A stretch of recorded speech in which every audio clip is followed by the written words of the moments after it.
Vietnam and Angkor Wat, places for the adventurous and possibly the suicidal.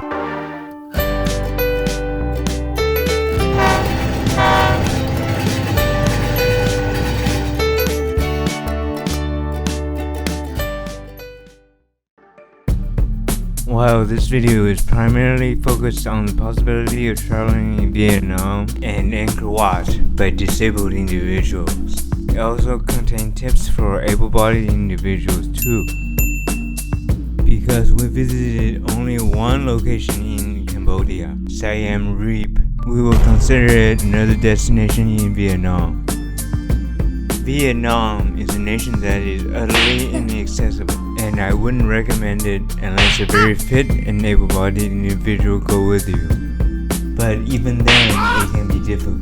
For this trip, I decided to travel with my cousin Rio. Remember him?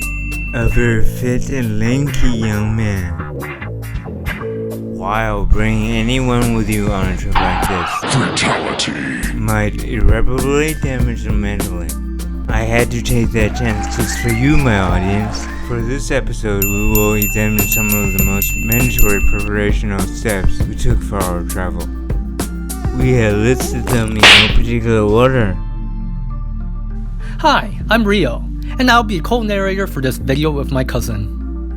Greetings, cousin. And greetings to you too, cousin. Well, at least for the next few episodes of Generic Traveler regarding my arduous yet mentally undamaged trip to Vietnam and Angkor Wat.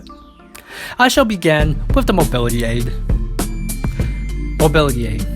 My cousin decided to bring his foldable electric wheelchair because it's a lightweight model and can fit into the trunks of most Chad American vehicles.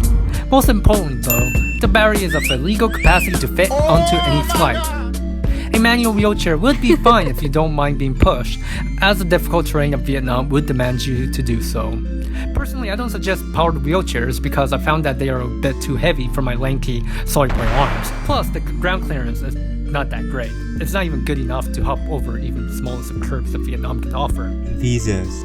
Yes, you are more than likely going to be required to provide a visa to visit Vietnam. For this trip, we got a multi-entry 30-day visa, because the round-trip cost of an international flight out of Ho Chi Minh City is so much cheaper than multi-city tickets. But either way, you should get an e-visa, because they're the easiest and cheapest visas to get. The links for getting such a visa will be provided in the description section below. Lodging.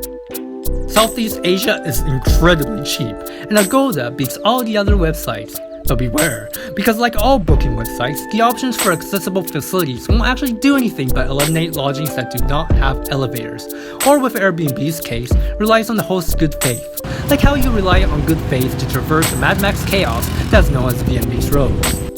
Otherwise, you'll have to wade through listings with prices that goes way beyond even those of Western hotels. Thus, we will probably not recommend any of the hotels or the Airbnbs we stayed at, mostly because they all have hidden inaccessibility features somewhere, be that be a flight of stairs in front of the entrance of the building, to a step in front of the bathroom, to the door, to the bathroom being too narrow to fit even a normal wheelchair. Apps and internet. It is vitally important to bring your smartphone with you. Internet access in Vietnam is both cheap and open, which is surprising considering it is ruled by a unitary, Marxist-Leninist and party socialist republic. According to Wikipedia, that is. But hey, no complaints. Cellular data there is incredibly cheap. I was able to get a 30-day duration 25GB data SIM card for a measly $6.48. Grab is a ride-hailing service that offers fixed fare and low prices. 3 ideas plus honesty 30 essentially missing from any taxi service. Google Translate, Google Maps, Agoda, and Grab are absolutely essential. Transportation. We have traveled in Vietnam mostly by plane and once by sleeper bus from Hoi An to Hue for 4 hours because there are no flights between the two cities. Disclaimer: in Ho Chi Minh City, international airports do not label their handicapped bathrooms. Also, note that there are no bathrooms on board the bus. Every single airline we have so far encountered will be bewildered by the sight of an electric wheelchair, and they will also threaten that you must climb the stairs to the plane because the airlines don't have lift, but that's just a blatant lie to get out of doing extra work. The airport works out every single time. If you are disabled, car transportation is a must because Vietnam is full of these mopeds and they can be fairly dangerous when mixed with cars. Although everything is relatively close to each other in Vietnamese cities, you do not want to negotiate the treacherous sidewalks, and you'll be forced to walk on the side of the road. Here's what walking on the side of the road is like. Myth about food and drinks. People in Ho Chi Minh City may tell you they eat every 3 hours. Upon closer observation, what they ate and the quantity they ate was akin to munching snack food. The main diet of the Vietnamese seemed to be rice noodles in a broth. And they're not fulfilling at all. It is hardly enough to quell a Western stomach. But all that could satisfy my hunger was the banh mi. But that's basically a Southeastern Asian plus French fusion sandwich. Don't store any leftover food because it will begin to decay before you can put it in the refrigerator. Like with all Southeast Asian countries, do not drink the tap water. Approximately 10 hours later, or you will get dysentery. Several days later. Fatality. Vaccinations. Make sure your third world country vaccine cocktail is up to date. Get your hepatitis A, tetanus if you're planning to fall on a rusty soiled nail, and typhoid fever shots before you leave for the Orients. But those won't help with your inescapable fate of perpetual explosive diarrhea. Remember, 60% of the American population is lactose intolerant, and the Vietnamese sweeten everything with condensed milk. Where we went, we only had 27 days to our trip, which had to incorporate 6 days in Cambodia. Thus, we had to fly everywhere and go to select places. We started our adventure in Ho Chi Minh City, where we stayed for 4 days. Then we flew to Dalat, where we stayed for 3 days. Next, we took a flight to Da Nang and grabbed a car to go to Hoi An, where we stayed for 3 days.